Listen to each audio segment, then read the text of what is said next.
I'm Jake Foden from Team JCPenney, and I'll be talking about the IFE.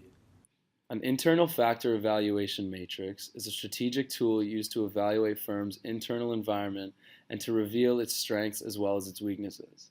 When looking for the strengths, firms must ask themselves what they do better or have more valuable than their competitors, while for weaknesses, they must ask themselves where there is room for improvement. Once you have identified the internal factors you will be evaluating within the matrix, you must assign each one weights ranging from 0, meaning low importance, to 1, meaning high importance. The weight assigned indicates how important the factor is if a firm wants to succeed in the industry. Keeping that in mind, you must make sure the sum of all weights equals 1, so you shouldn't put too much emphasis on one factor or another, because the success in an industry is rarely determined by a single factor. Next, you must apply ratings. The ratings in an internal matrix refers to how well a firm is utilizing the corresponding factor. The range of these ratings will be on a scale from 1 to 4.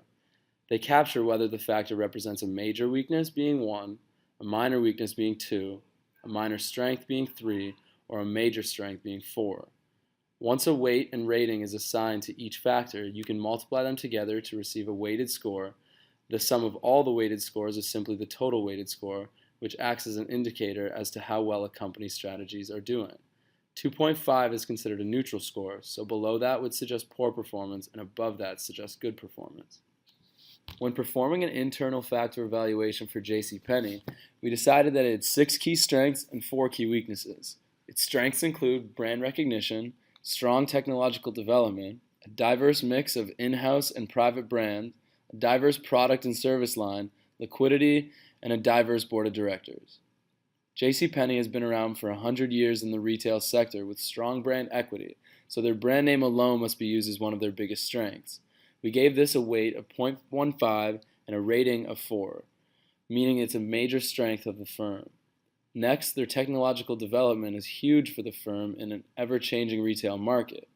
We gave this the same weight and rating as their brand recognition, meaning that this will be one of the major strengths that the firm should focus on moving forward. Their last major strength is the diverse mix of in-house and private brands that they offer. For this, we gave a weight of 0.1 and a rating of 4, as these private brands generate approximately 50% of their annual revenue and must be respected. Their minor strengths are their diverse product and service lines, their liquidity, and their diverse board of directors. Starting with their product and service line, we gave it a weight of 0.05 and a rating of 3. Its wide range of products and services is a strength, but does not separate itself from other large retail rivals. Next, its liquidity is a minor strength of the firm because it is quite incredible that they have been able to keep their current and quick ratios above 1 and above the industry average without turning a profit in recent years, for which we gave a weight of 0.1 and a rating of 3. Lastly, their board of directors is quite diverse, much more than most other Fortune 500 companies. This is a minor strength that must be attempted to utilize in their favor moving forward with shareholders and in the public eye. With that, we'll begin to discuss their weaknesses, starting with minor weaknesses and finishing with major weaknesses. These include insufficient employee compensation, low market share, poor profitability, and extremely high leverage ratios. The only minor weakness that we decided to focus on was the insufficient employee compensation. The firm may need to vamp up its employee benefits and overall experience with the JCPenney brand to bring employee trust and increase motivation to help the firm succeed. We gave this a weight of 0.05 and a rating of 2. Moving on to their major weaknesses, the company's low market share poses a serious threat as its competitors grow. This may be a huge obstacle for their growth as a whole. We gave this weakness a weight of 0.1 and a rating of 1. The next factor that may prove to be worrisome is their lack of profitability. Its return on assets and return on equity were both negative in 2018 and 19. Not only is this a major weakness for the firm, it is compounded that major competitors of JCPenney have positive profit margins. This also received a 0.1 weight and a rating of 1.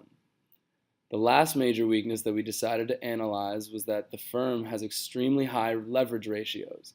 The firm has roughly 5 times as much debt to equity and can barely make interest payments. In fact, JCPenney has been selling physical locations and headquarters for quick cash to make payments.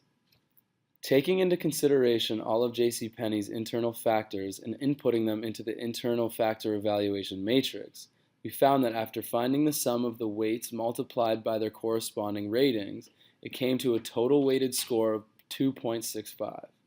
As stated earlier, 2.5 is an average score. So according to our matrix, JCPenney is doing an above average job of utilizing their strengths in their favor and minimizing the effects of their weaknesses.